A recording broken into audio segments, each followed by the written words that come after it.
Bueno, yo voy a tratar de ser extremadamente breve, cosa que me cuesta un trabajo enorme, porque se ha hecho un poquito tarde y luego tenemos otras cosas.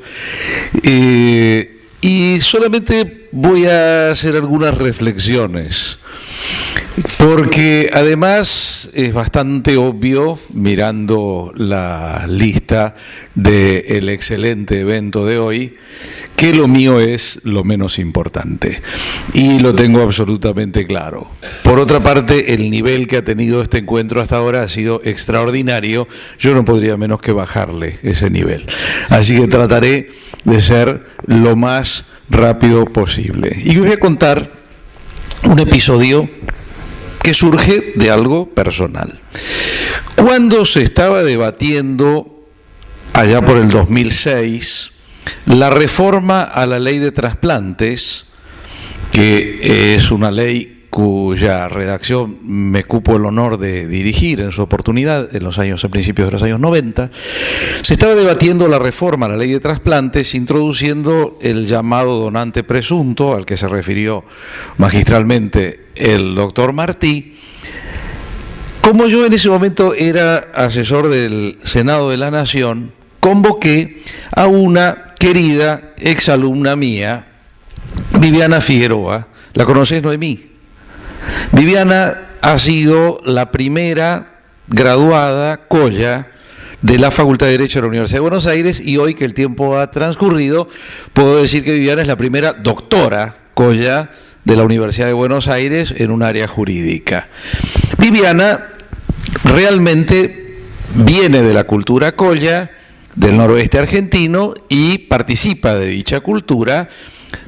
Permanentemente viaja hacia su provincia a estar en contacto con su gente, y lo que Viviana comentó al Senado de la Nación fue que entre los Colla, igual que en otros grupos de la región andina, de Argentina, de Chile, de Bolivia, de Perú, de Ecuador, se considera que producida la cesación de las funciones cardiorrespiratorias, comienza un periodo de 9 días, durante los cuales el alma se va lentamente separando del cuerpo. Durante esos 9 días, toda herida que se le haga al cuerpo es una herida que queda en el alma. Y que entonces el cuerpo no se debe tocar con un bisturí, con cualquier tipo de elemento que lo lastime, porque se estaría lastimando al alma también. ¿Qué sucede? Cada uno puede pensar lo que quiera y cada uno puede tener las creencias que quiera tener. Pero para nuestros hermanos andinos, collas, aymaras, quechuas, resulta que sacar un órgano porque no han manifestado su voluntad negativa es causar un perjuicio que, aun si ustedes van a adoptar una posición etnocentrista y decir están equivocados religiosamente, es un perjuicio psicológico muy fuerte para los que están vivos, porque ven cómo a mamá, a papá, a mi hermano, a mi hijo, a mi cónyuge se le está hiriendo el alma. ¿Y qué sucede? Sucede que la cultura Colla es una cultura que merece, igual que las demás culturas andinas, igual que las demás culturas, es una cultura que merece tanto respeto como todas las otras, salvo que adoptemos posturas de soberbia, de superioridad. Porque esto que vemos aquí, por ejemplo, es una chulpa. Son difíciles de ver, hay que hacer una previa visita al cardiólogo y demás, porque están muy muy altas las chulpas, están en la parte más altas, no sé si alguno de ustedes ha tenido la posibilidad de verlas, son impresionantes, están en la parte más alta de la Puna, y son las tumbas antiquísimas, milenarias, de los grandes reyes Colla. En la época en que los Colla constituyeron unas unidades políticas muy fuertes y muy respetadas en toda la región andina, sus reyes eran enterrados en muy impresionantes construcciones, desde donde hasta el día de hoy están mirando. Estamos ante una cultura muy antigua que nunca escribió.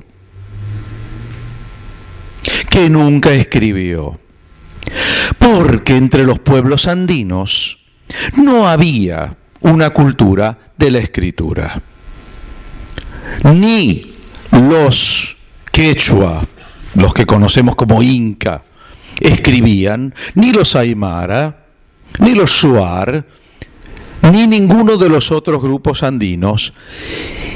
Y no escribían, y hasta el día de hoy, la gente que vive inmersa en esas tradiciones culturales, aunque sepa leer y escribir, prefiere la palabra hablada. No tiene costumbre ni gusto de escribir y de leer. Nosotros a una persona que no lee ni escribe la llamamos soberbiamente, despectivamente, analfabeta. Porque nuestra cultura es una cultura que pasa por la escritura. Fíjense que los 4 representantes religiosos, que tan maravillosamente han hablado, hicieron referencia a sus libros, que en muchos casos son comunes, son compartidos, pero son libros. Son libros. En varias oportunidades he destacado cómo al Islam posiblemente se le debe, entre otras cosas, las primeras manifestaciones de educación pública obligatoria y gratuita, por la necesidad que todo joven musulmán tenía desde los principios de poder leer el Corán y poderlo entender. La cultura hebrea es una cultura, como bien se destaca muchas veces, del libro. El sefer, el libro, la escritura, el leer, el acto de leer, que hace el joven que ha cumplido, ahora la joven también, cuando yo era chico era el joven nada más, cuando ha cumplido 13 años y se hace el bar mitzvah. ¿Qué se hace? Pasa a leer en la sinagoga. O sea, el acto de incorporación a la comunidad pasa por leer un libro y leerlo en voz alta. Igual que en el Islam, en el judaísmo tradicional, los textos se cantaban, no se leían, se cantaban. En Arabia Saudita hay concursos muy buscados donde los estudiantes compiten a ver quién recita o canta, como ustedes quieran, mejor un versículo del Corán. Y los hazanim hebreos se caracterizan por cantar maravillosamente los textos de la Torá. Pero la cultura de los Andes es una cultura que no escribe. Y también es una cultura que no tiene un contacto con las oficinas públicas, con los abogados, con los tribunales, con la policía. Cuando ustedes van en avión a Perú, a Ecuador, y van por arriba de esa parte del vuelo en que parece que están sobre el planeta Marte, que si uno mira por la ventanilla, abajo se ve todo rojo y parecen las imágenes de las naves que han llegado a Marte. Soledad, soledad, soledad. Y de repente el sol saca un destello en la mitad de la planicie, que el indicador del avión nos dice que estamos a 11.000 metros de altura, pero la verdad no estamos a 11.000 metros de altura con relación a la Tierra, porque la Tierra está a 6.000 en ese momento, y ahí a 6.000 aparece un destello de luz. Ese destello de luz es un ranchito. Es alguna cosa del ranchito, una antena, algún enser agrícola que ha pegado el rayo del sol y ha dado esa luz. Ahí vive gente. Ahí vive gente. Gente que tal vez se muera en un hospital, porque tal vez la lleven para morirse porque ahora la gente se muere en los hospitales, incluso esa gente, y hay gente que nunca va a haber manifestado absolutamente nada, y hay gente a la cual le vamos a sacar los órganos.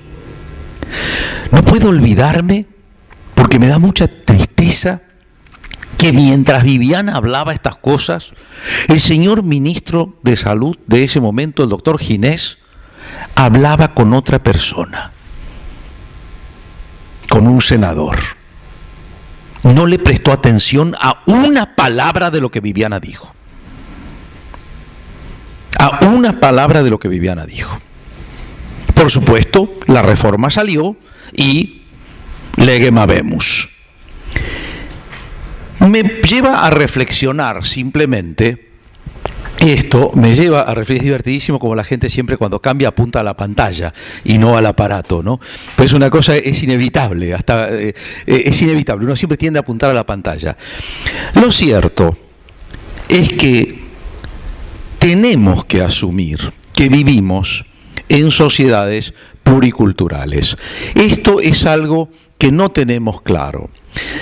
Las órdenes llamadas Do Not Resuscitate, que se generaron fundamentalmente en el contexto norteamericano, en el contexto, querido doctor, en el contexto fundamentalmente calvinista, puritano, norteamericano, y que el DNR surge de Do Not Resuscitate, que nosotros acá lo llevamos a de no resucitar para mantener las letras, pero que es una orden, es Do Not Resuscitate, no resucite, partiendo de una idea que desde el punto de vista médico es harto discutible, la idea de resuscitation, o sea, resucitar es algo que aparece en la tradición evangélica, en la tradición de los evangelios, pero no es algo que los médicos hagan. O sea, si un médico puede resucitar un paciente, hombre, estamos en presencia de Jesús o de un apóstol o algo por el estilo, no de un médico, porque el médico no resucita a nadie. Si una persona vive es porque no se había muerto, en principio, salvo casos como Lázaro, Jairo, etcétera, etcétera, que bueno, no necesitaron médico que yo sepa. Pero la cuestión es, cuando daba clases en Estados Unidos hace muchos años, me interioricé hablando con la gente acerca de por qué tanto fervor con la cuestión de Do Not Resuscitate. Y lo que fundamentalmente me decían, sobre todo cristianos de la línea calvinista, de la línea puritana, que son en última instancia los que hicieron Estados Unidos, en la New England, son los que firmaron el Covenant del Mayflower cuando cruzaron escapándose de Inglaterra. Y lo que me decían es, muchos de nosotros creemos, no nosotros creemos, porque como bien dijo el doctor, no es nosotros creemos, es muchos de nosotros creemos, que en el momento que se produce ese cese del latido cardíaco y de la respiración, se separa el alma del cuerpo. Y que entonces, y volvemos al alma y el cuerpo, ¿no? Y que entonces resucitar puede entrañar el riesgo de resucitar un cuerpo sin alma.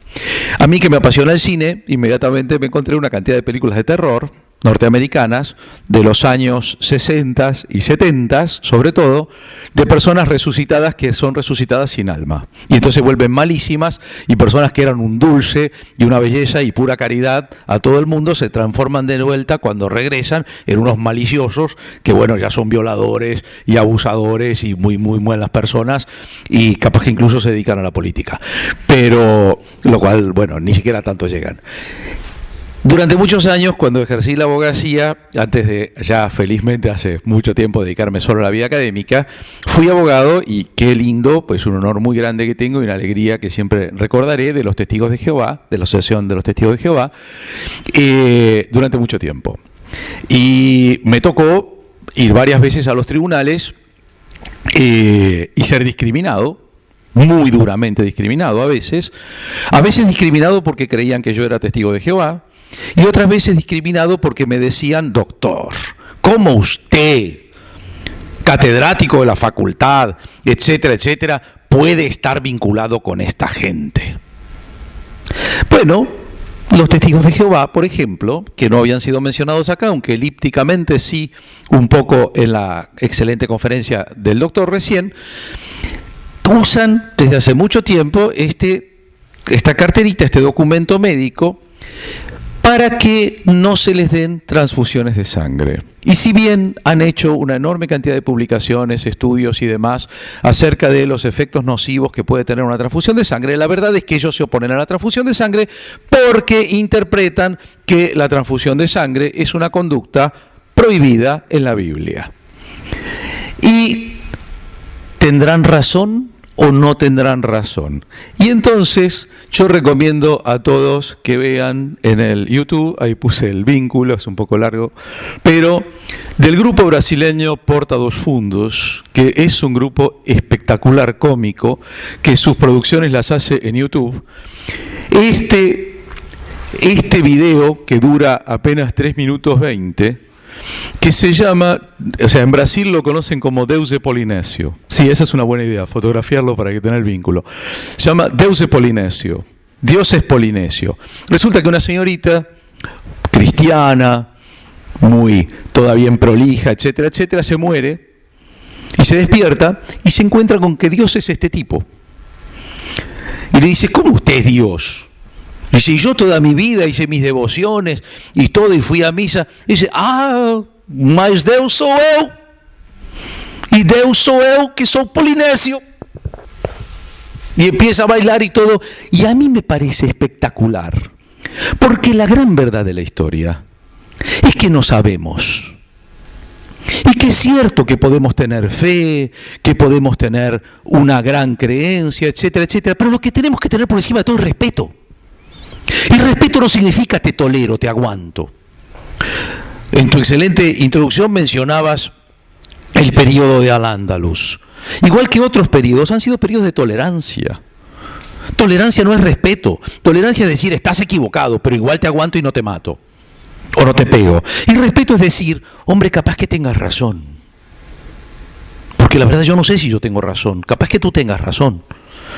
Y decir, bueno, mira, en todo caso, del otro lado, si hay otro lado, ahí nos encontramos y decimos, che, tenías razón, mirá, ahí está Jesús, o tenías razón, mirá, Alá nos recibe en su jardín, qué suerte, o tenías razón, y bueno, y Débora tiene todo un problema porque hay tantas interpretaciones hebreas sobre qué hay del otro lado, qué no hay del otro lado, que tenés para siglos.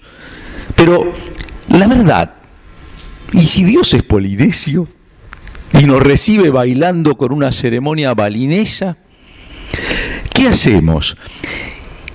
Cuando se hizo el Orkhon, el famoso juramento de la escuela hipocrática, los griegos vivían en unas sociedades muy férreamente monoculturales, donde todo el mundo hablaba koiné, todo el mundo hablaba el griego común, donde nadie realmente tenía contacto con otras religiones distintas. De hecho, en la época que se atribuye a Hipócrates de Cos, no había contacto, por ejemplo, con los hebreos. Y cuando tomaban contacto con otro grupo que tenía otros dioses, enseguida decían, Amon-Ra, Zeus. Ningún problema, es el mismo Dios. Ningún problema. Cuando tomamos el Epidélesis Erxein del Orkhon de Hipócrates de Cos, tenemos que pensar en la interpretación que puede tener el juramento en unas sociedades que no tienen absolutamente nada que ver con la sociedad en la que vivió Hipócrates.